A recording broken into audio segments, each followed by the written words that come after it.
I stayed up until 10 p.m. watching some YouTube stuff on my laptop.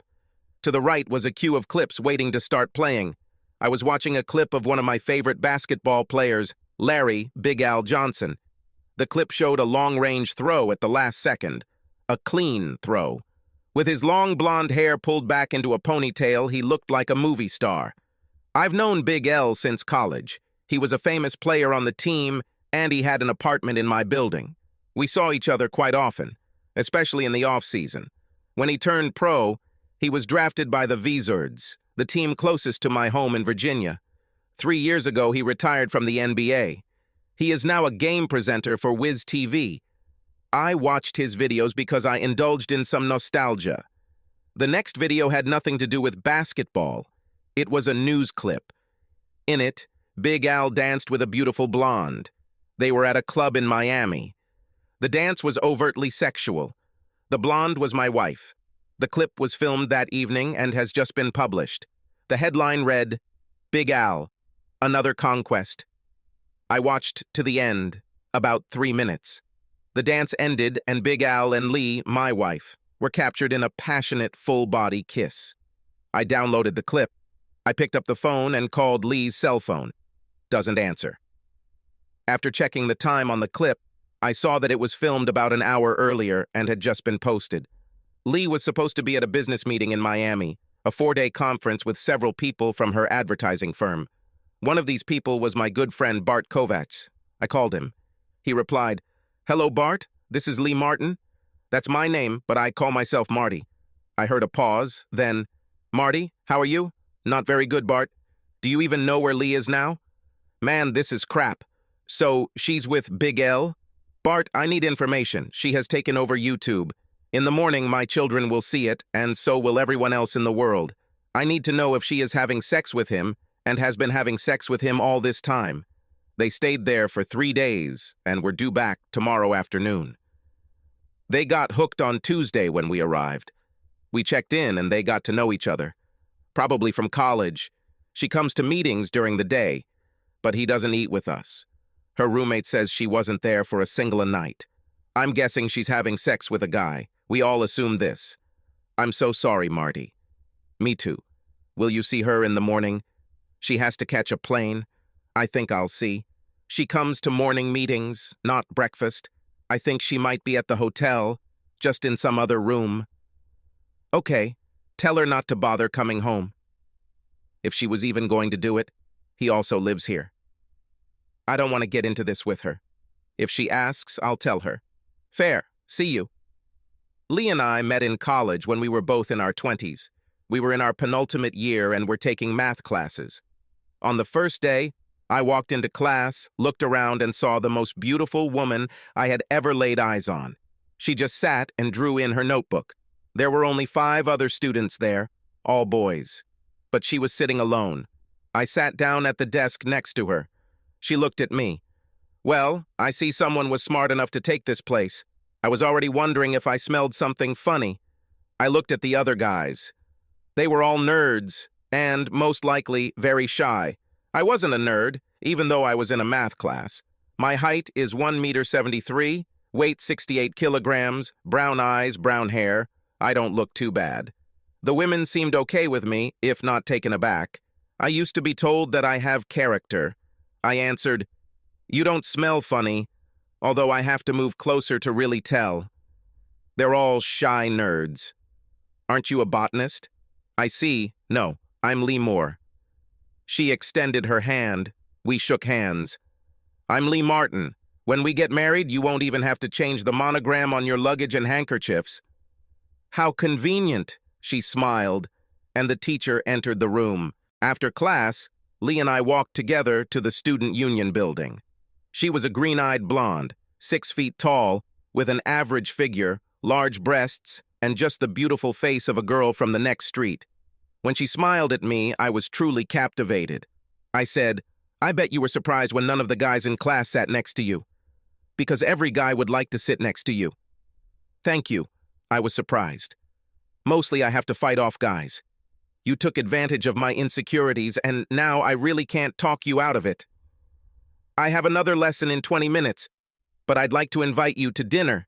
Maybe tonight. Since we study in the same class, we should get to know each other better. No dinner, sorry. I have a permanent man and he won't like it. I had to try. Well, I hope to see you again. Me too. I like you. At least we'll see each other in class. We saw each other in class twice a week. The subject was difficult and I had to work hard. One day I asked her a question about some problem, and she explained everything to me. After class, I asked her if she had any problems with the course. No, I'm good at mathematics. And you? I need to take it for my chemistry major, but I spend a lot of time on it. Maybe you could give me some advice. What is this? A joke? I told you I have a boyfriend. No, I respect that. I just need help. We can sit in a diner and go over subjects as if you were my tutor. Fine. Diner at 4 in Noise. Agreed. During the meetings at the diner, I got to know Lee much better. She and I hit it off. We talked about many other things, not just mathematics. One day, a large guy approached our table, on which books were laid out. Lee looked up at him and smiled her killer smile. Marty, this is my boyfriend, Rashad. Rashad, this is Marty from my math class. I stood up and we shook hands. Rashad was a black man with a medium build, perhaps 5'8" tall, and weighing 100 kilograms. He sat down next to Lee. We closed our math books, and Rashad wanted to know why I was taking this class with Lee and all those nerds. I need an upper-level mathematics course for my chemistry major. This will also help me in programming. The three of us then started discussing why some majors required outside courses that didn't seem to fit. The discussion was interesting. Rashad was a smart guy. I asked about his specialization. Physical training. I play hockey but want to teach high school unless I can make money from hockey. I could become a physical education teacher. Good plan. Better than mine. Chemists are actually hired, as well as programmers. I just don't know who exactly. What about you, Lee? I want to do business. I'm studying business. I like the idea of making money. As the semester went on, I saw more and more of Lee. I had an off-campus apartment, and one day I invited her and Rashad to dinner. He also invited his neighbor Stephanie, a high school graduate and simply a beauty. She and I had a friends with benefits type of relationship. Dinner went quite well. I made fish stew, spinach salad, and we ate cookies and ice cream. The women drank wine. Rashad and I our beer. Lee and Rashad left around midnight after we played some bridge. Surprisingly, all four of them liked the game. There was real competition, even though none of us had played as a pair before. Rashad and Stephanie were one team. Lee and I were another. It turned out that Lee was into some strange bidding systems, and I adopted it. Gradually, we pulled away and won. Stephanie stayed the night. She was attractive and passionate, but we both knew that being fuck buddies was all we were going to be. She had a boyfriend in her hometown. I never asked her what he thought of us. That evening was somewhat fateful because Lee asked me to play in a backup bridge tournament at the army base. I agreed. Meanwhile, Stephanie happened to have Rashad's phone number. She probably got it at the dinner, but unnoticed. I saw them together about 2 days after dinner. They walked across campus towards our building. I followed them for a short distance. They went inside. I followed them in. They were just entering the elevator. She lived on the 4th floor. The elevator stopped there. So what should I do? The bridge tournament was on Friday, 2 days later. I just went to my room and relaxed, near the window, reading and observing what is happening. About 2 hours later, he came out the front door. Rashad. I quickly walked to Stephanie's door and knocked. She shouted something and didn't open it right away. She looked flushed and was wearing flip-flops and a tight dress, no bra. Hi, Steph. Don't need a company? Not now, Marty. Oh, damn, Marty. You saw it all. The way you came here, you've seen. Yeah. Well, did you have fun? Maybe it's mean on Shad's part. I would feel awkward about it, but I don't feel awkward now. I feel great. Sorry. Don't worry, I'm thinking about what to do in this situation. I just hope you don't ruin the relationship between Lee and Rashad. He's just fun for me. Just like you. Well, not even as much as you. If you were in Lee's situation, would you want to know that Shad did something wrong? Yes, me too. The bridge tournament was a lot of fun. The Army team was very good at cards, but Lee and I took third place out of 20 on our side. Not bad. She said we got points, whatever that means. As we walked to my car, she asked me, "Why didn't you tell me about Shad and Steph?" He did not decide. How did you know? Steph told Rashad that you know everything. Then he initiated a discussion about it. Sorry, curiosity took over, and I saw them. What happened during the conversation? We decided to cool relations for a few weeks. Let's see how we feel. Oh, okay. Marty, I want you to take me to your place. If you want, of course. Oh, I want to. I drove, perhaps not as carefully as usual, toward the building. I parked and we quickly walked into the apartment. When the door was closed, Lee kissed me passionately. A slow, hot kiss. She moved her body back and forth against mine. I pressed my excited manhood into her stomach. She pulled away, grabbed me and pulled me into the bedroom. I tore off my shirt and pants, including my underwear. Lee was already without a dress, without sandals, only in panties. I knelt down and slowly pulled them down and took them off. Sex with Lee was amazing. I brought her to climax twice, and the third time she reached the finish line with me. Oh God, Marty. Oh my God, I believed her. I always thought that she and I were right for each other. The size of my manhood in pants is not very large, just average, well, maybe a little larger than I would expect for my size. I was thinking about how to satisfy a woman and I had some success, including this night. Lee rested for a while and then began to excite my manhood. Very sensitive. I answered her the same. It worked very well. She reached a strong climax. I immediately followed her. We lay there for 20 minutes, gently caressing each other. I stood up to empty my bladder. She followed me. Shower? She asked in a sexy voice. We took a long shower where I pressed her against the smooth wall and had her. Then we washed ourselves. We returned to bed and fell asleep. In the morning, I got up and brushed my teeth. Lee came in just as I was finishing. I gave her a spare toothbrush. After we got rid of my morning breath, we took care of my morning excitement. At breakfast, Lee asked, "Am I as good as Stephanie? Am I as good as Shed?" We stared at each other, then she grinned. "He's bigger, but you're better. Steph is very good, but you're fantastic." From that day, we were with each other. Lee practically moved in with me. Rashad was against it, but he couldn't do anything. Either way, it didn't take him long to find the other main one.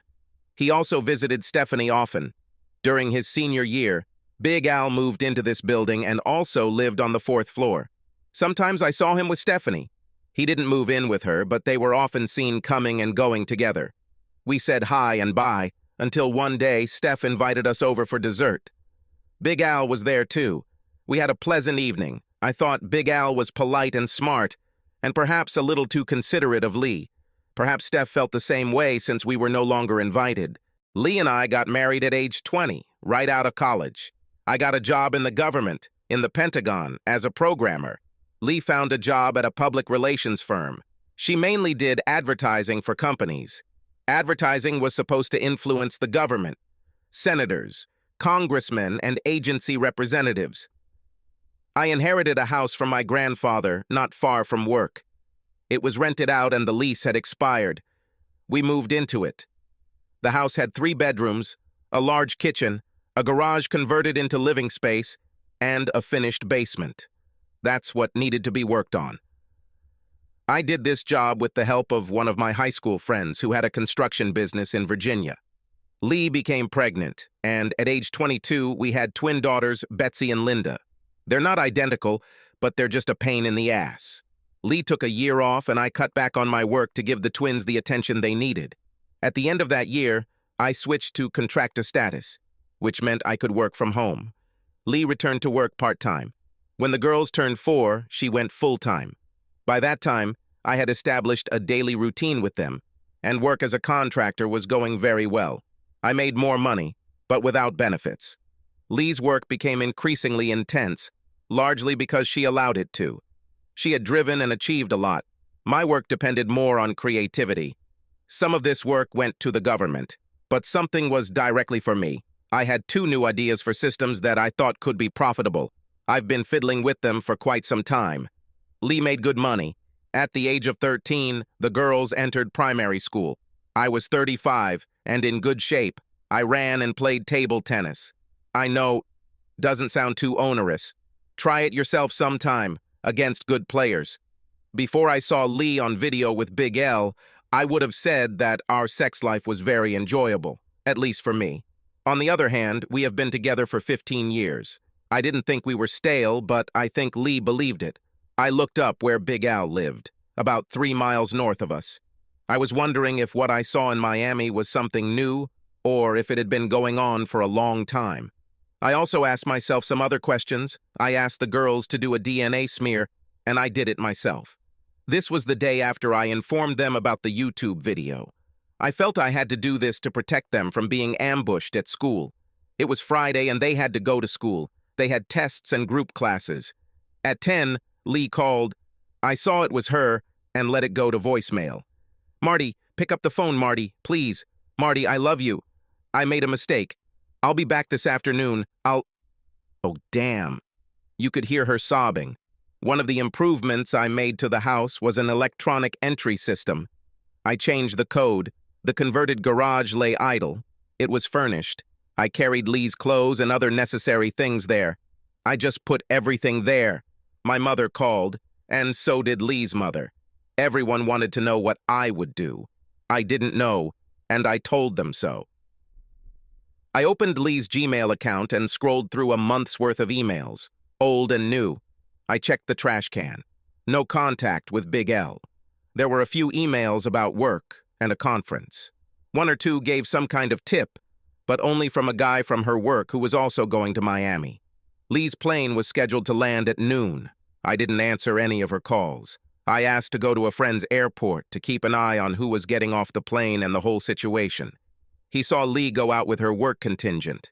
She looked around. He was filming a video on his phone and went to get her luggage. He remained at the exit. 5 minutes after the rest of the people had disembarked, Big Lee came out. He also looked around and went towards the baggage claim. My friend followed him. Lee held her suitcase and looked around. She saw Big L, turned and left. Big Al took his suitcase and went outside. Lee was waiting for a taxi. Big Al walked up to her and spoke. She shook her head, refusing. A taxi arrived and the dispatcher put them both in it. My friend sent me a video. 20 minutes later, the taxi arrived at the house. There was only Lee in it. She was rushing around when she discovered that her code didn't work. She knocked and rang the bell. I opened the door. She burst into tears. I'm so sorry, Marty. I just never could have imagined what a mess it was. You don't live here, Lee. Your shit is in the garage until you find a place for yourself. Maybe you'd better go to Elle's house. Oh, Marty, I have nothing with him. I love you. You openly cuckolded me. Made me a laughingstock. Girls at school. God knows what they're going through. You are an evil bitch. Get out of my sight. Her face fell. Staggering, she walked away. She sat down on a chair on the lawn and cried. Our neighbor, Mrs. Cunningham, came out into the street, came over, and they talked. Lee went to her house. I called Lee's mother and told her that Lee was in the neighborhood and could use some support. Ellen, her mother, was not very responsive, but she said she would be there in an hour. I sat down in the kitchen and drank coffee. I tried to imagine what could happen now. Nothing worked for me the night before. I called an attorney I knew and was referred to, family law, attorney Joan Ellis. I called Ms. Ellis's office and made an appointment for the following Monday. Ms. Ellis called me back about 30 minutes later. Mr. Martin, this is Joan Ellis. You have made an appointment for Monday. Calling because of your wife and basketball player? Yes. How did you find out? The video doesn't say who she is. Who she is, the TV reporter found out. Big Al is the news here, especially the gossip. I thought there was no point in putting it off until Monday. Can you come tomorrow morning, say at 10? Yes, at 10. Please write for me a brief history of your relationship with your wife and with Mr. Johnson, if you know him. I will also need financial statements if you have them. We finished our short conversation, and she warned me against rash actions. When I hung up, the phone rang again. I answered automatically. It was Big Al. Marty, I called to try to apologize to you. Fuck you. I will bend over backwards to ruin your life as much as possible. Jerk. Wow, it's not just me. Not only me, but her too. It just happened that way. I was happily married to her before she left for Miami. We have 2 kids. You're a fucking asshole. If you see me coming, run. I said it, not shouted it. There wasn't even much of an accent. Everything was lifeless. There was a long hesitation on the other side, and he hung up. But now I had his number. I went into our phone account, our shared cell phones, and clicked on Lee's call output, checking L's number. I only saw him after she arrived in Miami. Moreover, twice. I did not have access to today's calls. I assumed that their meeting in Miami was accidental and not planned. I checked the Wiz schedule. They played an afternoon game in Miami on Wednesday. Big Al was the MC for the game, so he was in Miami on business. The doorbell rang. I looked out. These were my parents and my father-in-law and mother-in-law. Lee was gone. I let them in and offered them drinks, but they all refused and sat down. I stood at the entrance to the living room and asked, "Well?" My mom, Lacey, responded, "We had a small meeting on the street. We decided to find out what you think." I think, I sobbed, quietly but noticeably, and straightened up, looking at my mother. I guess at that point she gave up. Later, she said that in that look of mine there was so much devastation and melancholy, so much pain that she could not understand how something could be fixed. My dad asked, "Is there any chance you could talk to Lee?" She asked when we were there. For what? She won't be able to say anything. She destroyed our family, and it wasn't just one night. 3. She didn't really hide from her colleagues, and now the whole world knows about it. Ellen intervened. "I know she made a mistake, Marty. Big mistake, and he understands this. But you have girls, and you have loved each other for many years. You can save a lot, if you can. I don't consider her my wife, and I will never think of her as my wife again. She is the mother of my children, and that's all." Ellen said, "You're in pain now. Your ego took a big hit. You need to get over it. Your marriage cannot end because of just a few days. Ellen, I admire and love you, but your daughter has done irreparable damage. Please don't make any more attempts at reconciliation. No chance." She raised her hands and I continued. "You all should think about how life will turn out after the divorce, or when the divorce is formalized." My mother burst into tears. "Just wait a few days, Marty. Just a few. Your dad and I can take the kids for the weekend. Let's take them to the lake." I agreed, and just at that time, the girls were taken off the bus. They ran to the door, but the code was changed, and they had to knock. They were surprised that their grandparents were there. They wanted to tell me how my studies went. It wasn't all that bad. Betsy was good friends with Sharon Davis, and Sharon asked her about the video. Betsy said she hadn't seen him, but knew about him. Sharon wanted to know if her parents were going to get a divorce. Betsy didn't know. Linda didn't know. And I knew. I told them, "We'll figure this out later." They weren't too emotional. Linda asked where her mother was. Ellen replied, "Next door. Your grandparents want to talk to your dad. But I think you girls should pack your things for the weekend because we'll have you over. We'll take you to the lake." They were worried, but wanted to see Lee. We sent them packing. I was against them going to Lee. The 4 others thought it was necessary. I told them Lee could see the girls on the porch. Once they had packed their things, Ellen went to get Lee. Their suitcases were packed into the car, and they waited on the porch with their grandparents. Lee and Ellen came up. The girls didn't run to her, they just waited. My bedroom window on the 2nd floor was open and I could see and hear everything. Lee knelt down in front of the girls and all 3 hugged.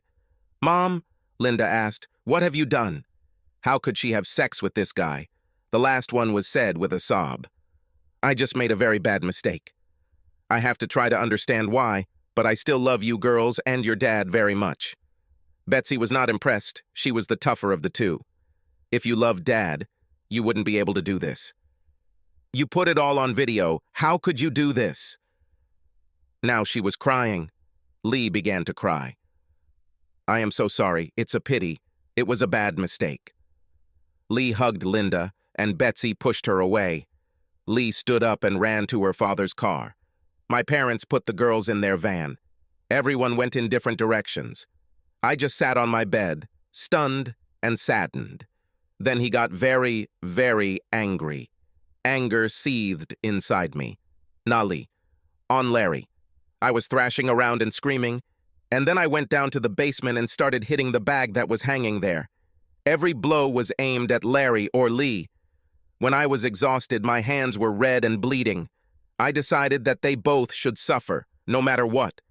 I did my best to heal the damage on my hands, then took a nightcap and went to bed. It took me a while to fall asleep, but I finally did. This morning I went for a long run. Very fast and long. Then he collected his financial materials and went to the lawyer's office. Joan Ellis turned out to be a woman in her 40s, slender, with dark hair and eyes, dressed in jeans and a sweatshirt. We shook hands. I'm a little underdressed, sorry. Today is Saturday, and I did some work in the yard. No problem. You look great. She smiled. Let's go to the conference room. And she led me along. I started, Miss Ellis, I would like to make it clear what my options are regarding divorcing my wife. I can tell you about it. But are you sure you want a divorce? This is a hard path. You have 2 children, right? Yes, the twins are 13 years old, and I would like to get custody. Let's get back to the question of whether you want to end your marriage. Has a story like the one in Miami ever happened before, or is this an isolated incident? I don't think she's been out before, but I don't know for sure. So, if it's true, you can't come to terms with it? No, I said quickly without adding anything. Fine. Then let's discuss finances. We discussed who earns how much and who does what for the children. Joan was pleased to learn that the house belonged to me and had belonged to me before marriage. The children lived there all their lives. She also felt that our work schedules, as well as the fact that I am a stay-at-home parent, would work in my favor when deciding custody. However, she emphasized that nothing can be said for sure. I made about the same amount as Lee, but the income was not as stable. Joan believed that neither of us would be required to pay child support. The non-custodial parent will be required to pay child support. I was wondering how quickly we could start the divorce proceedings. Maybe a week to prepare the documents and submit them. I think you should wait longer. People change their minds, and most likely, you will be ordered to undergo a consultation. Oh, can this be avoided?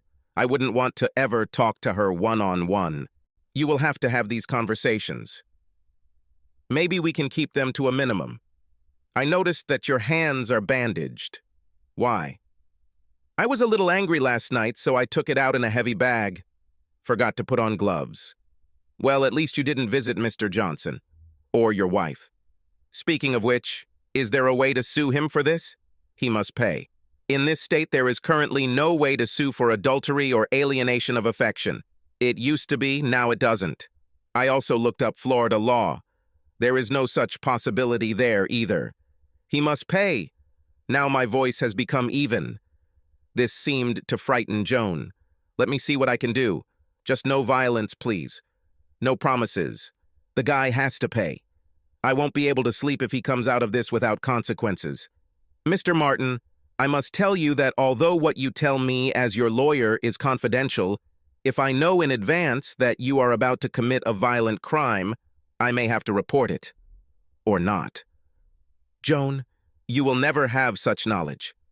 Thanks for saying that.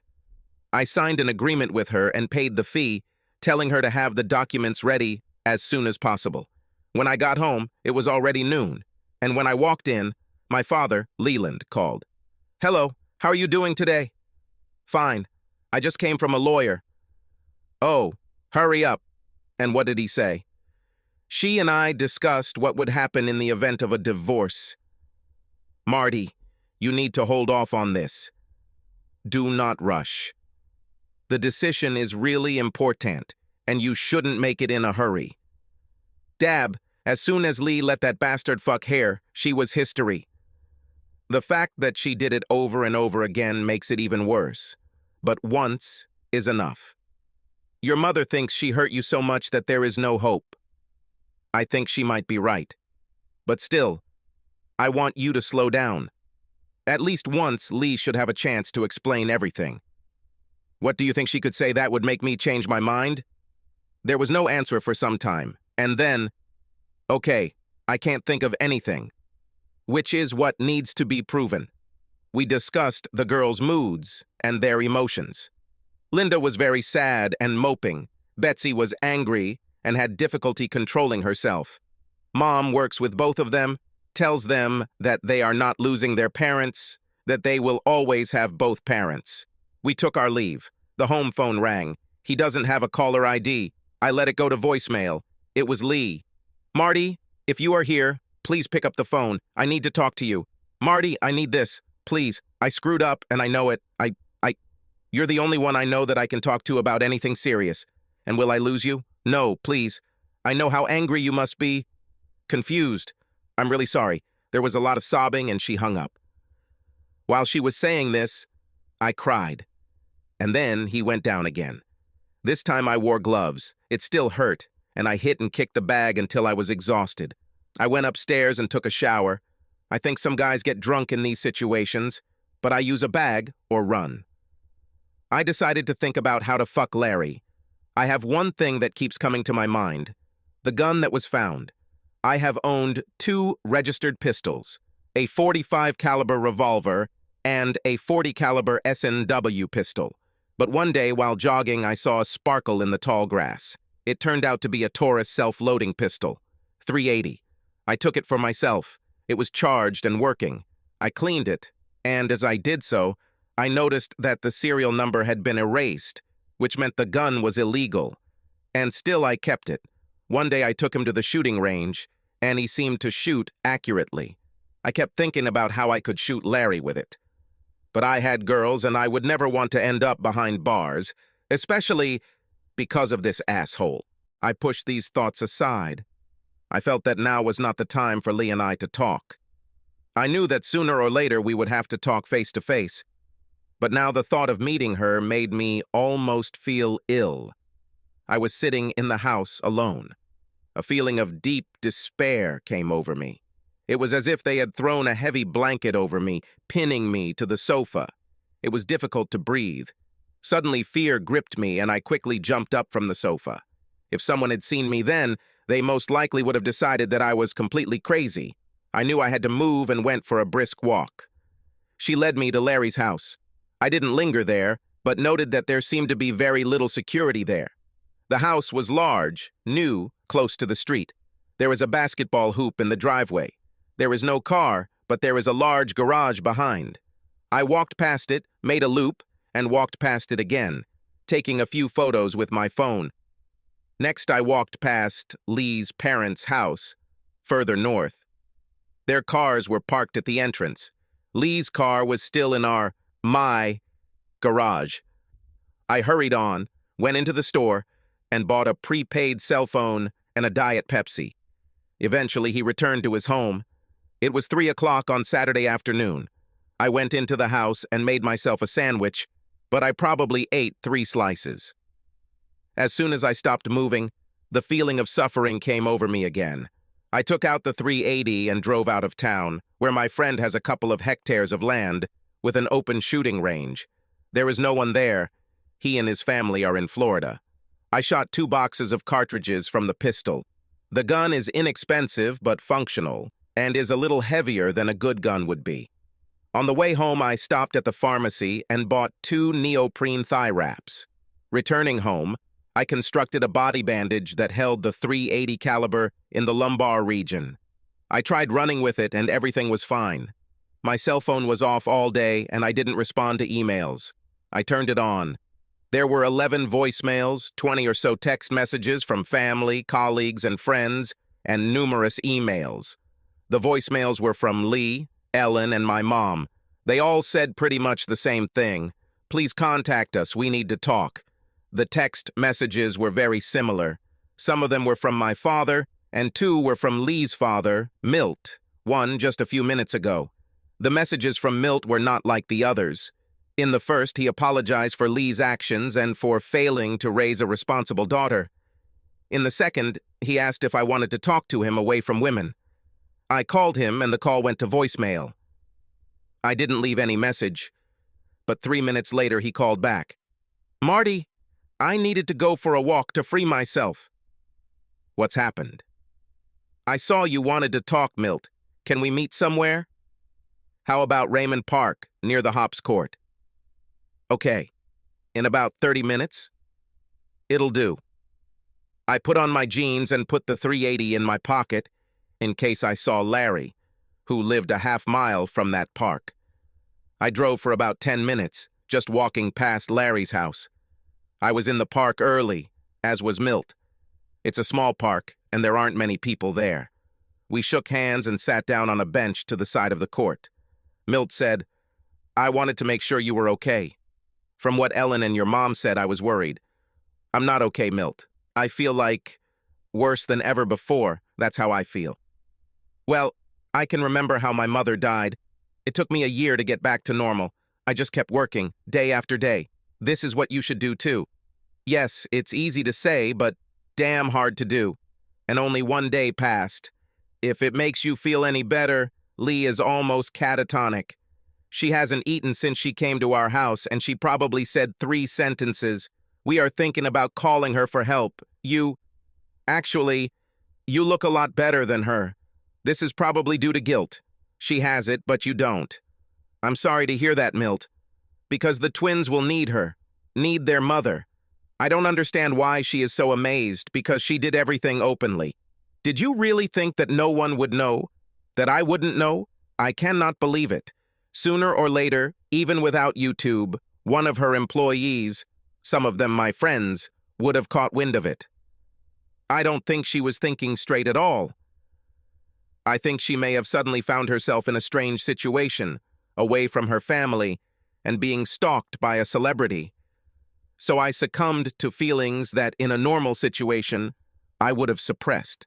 Here's what I can take away from it. You're so smart, Milt. But I think she had a thing for Larry since college and thought she could have her cake. And what are you going to do? It's very, very likely that I will divorce her. Now I can't even think about her without anger and hostility. I hope I don't get sick because of all this. Look, I know everyone else is telling you to wait to decide something. Am I? I just can't understand how you can go back to any semblance of a family life with her. Yes, the case is lost. I'm going to wait, but not for long. You need to prepare her if she is as bad as you say. I'll try, and we parted. I was walking back to my car parked on a nearby street when Larry dribbled a basketball up the intersecting street toward the court. I saw him and reached for my gun. Milt, driving towards him, saw him and pressed the horn. Larry got scared and lost the ball as it rolled down the street. He jumped after him without looking. An idiot. It wasn't Milt who hit him. A car traveling in the other direction, perhaps a little fast, was blocked by Milt's car, and he was hit by another car, some kind of SUV, before the driver could brake. Larry went over the hood and windshield, flew into the air, and fell onto the street. Milt continued driving. I ran up to Larry. At the moment he was alive and conscious. I looked at him. The SUV driver ran up. He shouted that he had already called 911. We were not far from the hospital, about 4 blocks. Larry recognized me. He tried to say something, but nothing came out. I watched it slowly fade away. Paramedics arrived about 2 minutes later. They worked as hard as they could, but to no avail, and Big L was gone, and I felt betrayed. The police arrived. I was a little nervous because even though I had a concealed carry permit, the gun was illegal. But I answered the questions, gave my name and address, and was released without objection. The driver of the SUV, an elderly man, was upset. I told him and the police that there was nothing he could do. Larry simply rushed after the rolling ball, at the wrong moment. About an hour later, I drove home, threw out the 380, and drove to Milt's house. I knew Lee was there, but I needed to discuss a fatal traffic accident with Milt. I drove up to the house and rang the bell. Ellen opened it. She saw that I was in an emotionally charged state, and I was really in an emotional state, in euphoria. Well, at least in great joy. I knew that I had probably avoided being killed, pure luck, but I had to see Milt. I turned to Ellen. "Is Milt here? I need to discuss something with him." She turned and shouted, "Milt, don't you want to see Lee?" "No, too early." "Milt." Milt went downstairs. I waved to him and we left. "Milt, Big Al is dead." "Damn, did you kill him?" "I saw you had a gun. God, Marty. But he didn't look the way he should have if he was truly upset." "I didn't kill him. He got hit by a car after you honked at him. He missed his basketball and ran outside after it like a child. I saw him die." I couldn't help myself and smiled. Marty said, "It's clear. Accident. God works in mysterious ways. I'll leave it to you or Ellen to tell Lee that her boyfriend died." "He's not her boyfriend, but we'll let her know. I guess it'll be all over the news." "Certainly. How is she?" "Also, not good. On the contrary, you look upbeat. I even felt deceived when he died. But then I saw this as a saving grace. Marty, I want to save my daughter. I think she's heading into the abyss. I know she screwed up, but I love her and I want her to have a life.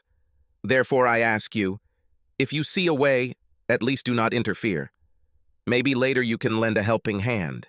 It's a difficult request, but I ask. Milt, I have to think about this. If we talk to her too soon, I won't be able to help. You have to keep her away from me. Let me think it over. I'll try to find a way out. Congratulations on escaping murder." We laughed and returned to the house. I left by car. That night I slept. The girls called me and we had a good talk. Then I just went to bed. On Sunday, I became depressed again. It was a nice day, and I had nothing better to do than think about the state of my marriage. No matter what Milt said, I knew Lee and I could never be together again. This made me sad, but it is true. I did another long run, walked down to the shopping center, along the river, and returned home. I showered and went to see my parents and kids for a Sunday picnic. The twins were in a better mood. They had a conference call with Lee, who must have perked up because she was encouraging them. I've wondered this. Mom said there was no mention of Big Al, Lee's infidelity, or Larry's death. Only talk about school. Lee told the girls she would see them as soon as she got better. I had a good time with my parents and girls. While they were in the pool, I told my parents that I saw Big Al get hit and die. They were shocked. My father said, "You didn't have anything, you know." "No, it's a coincidence. I was in that park with Milt, talking. He just drove off and Larry got hit. He rushed outside to get his ball." "Fine. Well, I can't say I'm sorry. May the Lord have mercy on his soul." We changed the subject. Joan Ellis called me on Monday. First, I wanted to know how I felt about Larry's death. She didn't know I was there. My name was not published. I told her the whole story and she was amazed, maybe a little suspicious. I know that if I were her, I would be suspicious too. She then said that the documents would be ready on Wednesday and asked me to let me know when I wanted them to be served. I told her to wait a little because Lee was in bad shape. I made a promise of sorts to Milt. The kids decided to go to school even though Big Al's death and his outburst the week before was big news. I was left alone and decided to work, working half a day for the army. For 2 or 3 hours, I went about my business. Then I picked up the girls from school after their extra classes. We ate pizza. It was something I could make myself, and they loved my pizza. We had a good evening, but they both asked before going to bed whether their mother would be back. I answered this question honestly. I don't think we will have the same agreements as before. I can't say what the future will bring, but I don't see us going back to the way things were. Something else awaits us, but we both will always love you both. Milt called on Tuesday. Ellen also called. They wanted to meet. I said I would come to Starbucks. As we grabbed our drinks, Milt said he had contacted a marriage counselor and asked me to get involved with Lee. Ellen said that if we divorce on the grounds of adultery, the court will most likely still order counseling. Okay, I said. But I won't lie. If we really get into this and go deeper, I still don't see it helping her. Ellen said, we are not asking you to lie. Just move slowly, listen to the psychologist, talk to Lee. Otherwise, I think she will have big problems. Big Al's accident seemed to scare her. We didn't tell her you were there. The first session was scheduled for the following Monday at 10 in the morning. I arrived promptly at 10, not wanting to wait in the same room as Lee. The consultant was Sylvia Price, a psychologist and certified marriage and family counselor. This is a woman of about 50, slightly plump, but pleasant. She led us into her office. Until this moment, Lee and I had not spoken.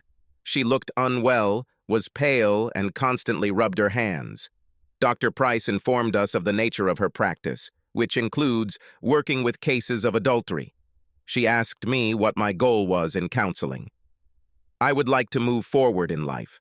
I hope to remain a good father to my children, but I do not believe that reconciliation in marriage is possible. Lee, your goals. I want my old life back. It may not happen, but I would like to remain Marty's wife, even if things don't have to be the same. Dr. Price looked at each of us. As I understand the situation, Lee went to Miami for a work conference, where she met a man she knew from university, and they spent several nights together. The man was well known, and the two were publicly linked. Is that why we are here? Lee said. Yes. I didn't believe that. My relationship in Miami would become public knowledge. I thought it would only be for the time I was away from my family. Dr. Price asked, if that's true, why did you go dancing with Mr. Johnson? You must have known that he was a famous person. I thought it would be fun. It was not near the hotel. Actually, it was fun. But you knew that your colleagues would find out about your relationship and, of course, you understood that Marty would soon find out about it. Perhaps not as quickly as he did in reality. Let's leave that aside for now. Fine. Marty, could you explain why you are so sure that the marriage is over? I looked straight at Lee. Because Lee was the only person in this world that I loved and trusted the most. So when I saw that she was ready to betray me so easily and openly, I was devastated. My grandparents died in an accident. I felt bad and in pain for a long time. But that doesn't compare to this. Nothing. I would never, ever put myself in a position to be crushed like that. If Lee could do this to me, then anyone could do it. I could never give her, or anyone, that kind of power again. Lee was openly sobbing as I said this. I wanted to say that I would never trust her. How do you feel seeing her in this state? I'm just sad, and also very angry. It was so blatantly cruel to me, and to our children too. Even if it was done out of stupidity, without the desire to cause pain, it was so bad. And for what? 3 nights with some stud you wanted in college? I looked straight at her when I asked this. Lee sobbed. No, I don't know why I did it. Dr. Price said, calm down, Lee. Is it true that you had sexual feelings for Mr. Johnson when you were in college? Yes. He was a big, handsome, and famous guy. He then pestered me. But I was with Marty, and I said no. I asked, then why did you say yes in Miami? For several months leading up to this, I felt a little out of touch. We've all been so busy. I was excited to spend a few days in Miami and thought it might rejuvenate me. But as soon as I got there, I saw Larry. He hugged me tightly, and I realized that I would not push him away if he wanted me. Everything was so fast. I can't understand it. I said, we had great sex the night before you left, didn't we? Or were you pretending? No, it was all for real.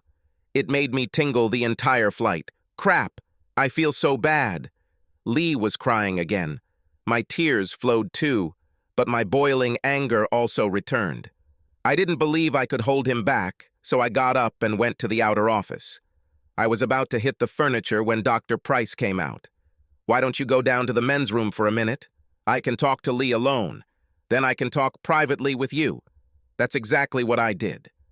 The two of them spent about 15 minutes together. Lee came out, no longer crying. Sorry, Marty. On that note, she left. Dr. Price asked me, "Marty, how do you feel about Mr. Johnson's death?" You know, I was there and saw him die, and I was happy that he died. I could have killed him myself, but he was shot down first. I think it's ugly, but it's true. And now? The same thing, maybe even worse. This guy ruined my whole life because of some bullshit. I felt cheated that I couldn't kill him. Why does Lee's adventure with Larry mean the destruction of your entire life? I was a family man, nothing more. What I said about betrayal, I will never get over it. I can't imagine meeting anyone I can trust. Lee just broke it. But only a few days have passed. Let me ask you, have you thought about how good the sex was between Lee and Larry? Yes. I saw on YouTube that they absolutely lusted after each other. And how did you feel about it? Betrayal. This was the worst possible betrayal. Lee, no matter what happens, she will always be able to remember her fantastic sex-soaked affair. If we had stayed married, I would have always believed that she was thinking about him while we had sex. You know, I want to destroy this memory for her, and I fully intend to do so. This is the least I can do. Tough position. This is a woman you deeply love. In the past, I really loved her deeply, which is why it hurts me so much. She gutted me. This ended the session. She asked me to think about what living arrangements could be made if we separated. History Lee. I was given the task of presenting the facts about Miami and why I was so weak. I also outlined how reconciliation could happen between Marty and me. Before going to Miami, I felt out of place, not enjoying the things I used to love. Work has become a routine. Family life was also routine. This has been going on for several months now. I had a vague feeling of stagnation. I was looking forward to going to Miami. One guy at work, Brady Bean, has been harassing me ever since he transferred to our office. I easily pushed him away for months, treating him like a buffoon. This did not discourage him. He was not Adonis, but he was good-looking and had a cheerful disposition. I was not offended when he continued to pursue me. When we realized that we would both go to Miami, he began to play on this as an opportunity to sleep without any reproaches. I let him know that I was not interested, but I knew that I would not leave him indifferent and was flattered. I thought about his scenario, but I would never have sex with him. Too risky, even if he were super attractive, which he wasn't. But at our hotel when we were checking in, Larry appeared. He was definitely super attractive. He hugged me, quite energetically, and I was immediately taken aback. I realized that he could get me in Miami if he went for it. He also understood this because he immediately went for it. He took me by the hand, took me aside for a minute, and asked if Marty was with me. When I said no, he said he had a hotel room and would be there until Friday. He just said that he wants me and knows that I want him. I agreed to go to dinner with him. I can't fully explain why I became such an easy target. A slut. Marty and I had great sex the night before. I was still on edge, and so was Larry. It's not close to home free passage, I thought. I never once thought about Marty and what might happen if he found out I cheated. At least I can't remember thinking about it, but I should have. If I had met Larry in Virginia, I'm sure I could have turned him down. But I told myself that for a few days I found myself in another world. At dinner, Larry and I both knew we would go straight back to his room. We skipped dessert. As soon as the door closed behind us, Larry pulled me close, kissed me, and we were off to the races. We both just took off our clothes. I didn't think about anything except his beautiful body. We were both excited. There was no foreplay. He carried me to his bed and threw me on it, and he had me long and hard. After some time, having experienced numerous climaxes, I felt him reach the finish line. I lost consciousness. He woke me up by kissing me. We moved on to the second round. This continued the next morning. I missed breakfast with the team and barely made it to the meeting. I was sexually satisfied, and I was sure they all knew it, getting a few sideways glances. But there were no direct comments.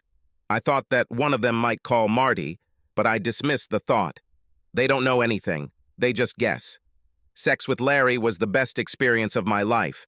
I think it was a combination of me being away from home and not having to rush home to my family, and his muscular, smooth body. Besides, he seemed to want me as much as I wanted him. He could have had almost any woman, but he was with me. My lust for him was completely irresistible. After a meeting at work, I called him. We went straight to his room, had sex for 2 hours, then ordered room service. Then we did it some more. The morning brought the same sidelong glances. I was a little worried, but I met Larry in his room at 5 in the evening, and we stayed in bed until 8. The sex was still amazing, but it was no longer as mind-blowing as on the first night, or the second one. They brought us food to our room, and then he told me to dress more decently. We'll go dancing. This is what we did. That's how I got on YouTube. I recently watched our video on YouTube, already knowing that Marty had watched it that same evening. I understood what he could see. He would see his loving wife openly, publicly lusting after another man. After finishing the dance, we returned to the hotel and had sex again. The next morning, I had a flight. When I woke up, Larry and I had sex, took inch, and got dressed. I had breakfast in his room. Then she returned to hers to pack her things. My roommate, Cindy, said I was dancing on YouTube and said it was spicy. I was seized with horror, from which I almost died. I realized that I was finished. And then I met Bart Kovacs, Marty's good friend, when we got on the bus to go to the airport. I asked him if Marty had called. While I was in Miami, Marty and I did not contact each other. I didn't check my phone, but it turned out that it called every evening and went to voicemail. Bart told me that Marty had seen me dance on YouTube and that he knew that I spent every night with Larry. I was speechless. The flight home was terrible. Nobody wanted to talk to me. I was sitting by the window and an unfamiliar guy was sitting on the next seat. I knew Larry was on the flight, but I didn't see him. I got off the flight, but I still didn't see Larry, and when I got my luggage, he came up to me and asked if I was going to be okay. I said it would probably never be good again. He looked depressed. I didn't think about the fact that Marty would pick me up, and I stood in line for a taxi. When I got into the taxi, the dispatcher put Larry in it too. We went to places located close to each other. In the taxi, Larry said that he was sorry he did that to YouTube. He just didn't think of it.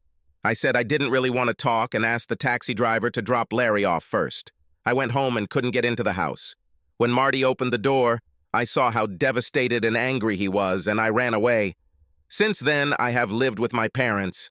I am in a state of almost complete stupor. I tried to talk to the girls, but Betsy pushed me away, and how could I blame her? We talked on the phone. This was better. It took me an hour to get ready for this. Now I go to consultations. After that first session, I thought my marriage was over, clearly influenced by Marty's explanation of his feelings. Now I can't figure out how to deal with his anger and grief, and I don't understand how I can ask him for trust again. I don't deserve him. And also Larry. He is dead. He was hit by a car.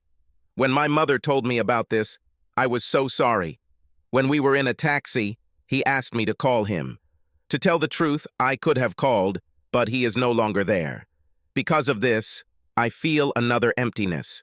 If I ever had sex with a man again, I was sure I would remember sex with Larry. Only now, maybe not. I can't get rid of the feeling that if I had refused him, he would still be alive. This doesn't make sense, but it does. I'm completely screwed. Marty again. Everything is getting better at home. School was difficult for the twins, but not impossible. Betsy is still angry, and Linda misses her mother. However, I think Betsy too. They use teleconferencing every evening. Lee looks a little better, but it's hard to tell from the short call time. Our second consultation was similar to the first, except that we each had an individual session before the session together. Dr. Price said, "Have you thought about what could make your reconciliation possible?" Yes, but I couldn't think of anything. Sorry. Do you think if you understood why Lee got involved with Larry, you could work on trusting her? If you knew what caused it, and maybe you could figure out how to stop it? This is stupidity. Pardon the expression. I think she just wanted sex with a guy and thought she could do it without consequences. Isn't that what she said? But I didn't believe her. I believed her about lusting after Larry, but I believe she wanted to get caught. Why? Good question. Maybe ask her. Doc, this won't end with our reconciliation anyway. It is impossible to overcome senseless betrayal. Betrayal because she thought she could get away with it cannot be overcome. What if she wanted to be caught somehow? And this could be the worst of all. This would mean that she simply wanted to leave the family, away from me, away from your life. I wanted drama. You know, if Larry were alive, I think she would be with him now. Our session together began and ended with her asking for forgiveness. I didn't buy it. And even if she truly apologized, even if she could truly explain her actions, I couldn't be with her. It's like being next to a time bomb. I asked the lawyer to serve the papers. Lee, today, I was served with divorce papers. I continue to write in this journal because it may lead to some insight in the future. In our consultation this week, I saw that Marty was less angry. He seemed calmer. This was a sign to me that we were done. I've read about this, about the stages of grief. One of the last is acceptance. Marty accepted the fact that we were getting divorced and that my affair was the end of the marriage. The papers didn't surprise me. I'll have to contact a lawyer. In the last week, I have returned to work. The reception at work from colleagues was icy. Everyone knew that I had become a slut who had ruined family life. Even Brady Bean left me, but it's his loss. He could have succeeded. I bet he'll start soon, since he knows I'm a slut. The lawyer said that I should ask for joint custody of the girls. He said that since Marty already owned the house when we got married, he would stay in it. For several years, he was the most important parent of the house. So I could hope the girls would live week by week if I lived in their school area. Or maybe alternating days off. It's all so depressing. I told the lawyer that I was confessing to cheating in Miami and asked him to hurry up the process. I don't need money from Marty. It's obvious that he doesn't want money from me either. Savings should be divided 50-50 without noise and fuss. So many years down the drain and all I have left are fucking memories. But I did better than Larry. I realized that I didn't feel sorry for him. I know that I am no less to blame, but he also has his share in this. He didn't have to have sex with me. He could have anyone. Why me? I'll never know. Dr. Price suggested that my dancing, open sexual behavior, and my complete inability to hide my infidelity might mean that I wanted to start a new, more exciting life, but I believe this is not true. She said Marty thought I wanted to be caught and then be free. Well, now I'm free and I hate it. I have no appetite. No appetite for sex. I don't go to bars. I've turned down Brady Bean multiple times, and I don't even feel tempted. But it would be so simple. I wonder how long this malaise will last. Marty, today the divorce took place. I received primary custody of the twins, who will live in the same house as always. Lee will have them every other weekend, 2 weeks in the summer, and at Thanksgiving or Christmas. I think they will have 2 gifts for each holiday. At Christmas, maybe more. The final settlement was the same as we had been doing for the past 6 months, as Lee had gotten an apartment about 2 miles away. I told Milt and Ellen they could come over any time, and they do often, and I'm sure they see the girls at Lee's on the weekends. I haven't gone on dates. I have a few acquaintances. There are several divorced women who were in our circle of friends, and 3 I went on dates with. I went to dinner or bowling with them. We moved back into the house for a week without the kids, and we are having sex. The sex is usually very good. I believe this applies to all of us, but I made it clear to all 3 that my recent experiences had scarred me, and that there would be no permanence or exclusivity. They all know what happened, everyone in our society knows, so they understand everything. I still think that 2 people think that someday I will overcome my fearfulness. I don't think so. This is a long journey, and there is no reason to believe that it has an end point. The pain I went through, the pure agony of imagining Lee with that idiot, will never leave me. To this day, when I think about it, she is still just as strong, although I try not to think about it. The twins adapted. Linda is good to Lee, but Betsy is not so easy. She holds grudges for a very long time and is very similar to me. Maybe this is very bad. I didn't discuss this with Lee, only with Ellen. Lee and I don't talk much. She knows that I don't want to talk to her. The less I see of her, the better. Seeing her is very painful. It must be avoided. Ellen says she worries about Lee, who has become something of a recluse. I don't often see her on the street, although we communicate in the same group and live not far from each other. I don't sympathize with her and most likely never will. I never understood why she did it, and I believe she probably doesn't understand it either. The best I can do is to chalk it up to a coincidence of events, and unlikely ones at that. Her vague discontent, the opportunity to go to Miami, and most importantly, meeting Larry. Any two of them probably wouldn't have powered it, and then all three happened, and pef, the marriage is ruined. Dead end. Golf course scene. 1 year later. Milt Moore played golf on Saturday. He played in the regular four. However, on this day, one of the group members was replaced by his old school friend. This friend was Fred Cunningham. They have known each other since school. Fred is an electrical engineer. While walking from the 9th platform, they had a personal conversation. They haven't talked about it yet. Of course, not by phone. Milt asked, "How are you coping these days, Fred?" "I'm fine, because I agreed to try it myself." Just followed him all the way from his house. Everything was as you said.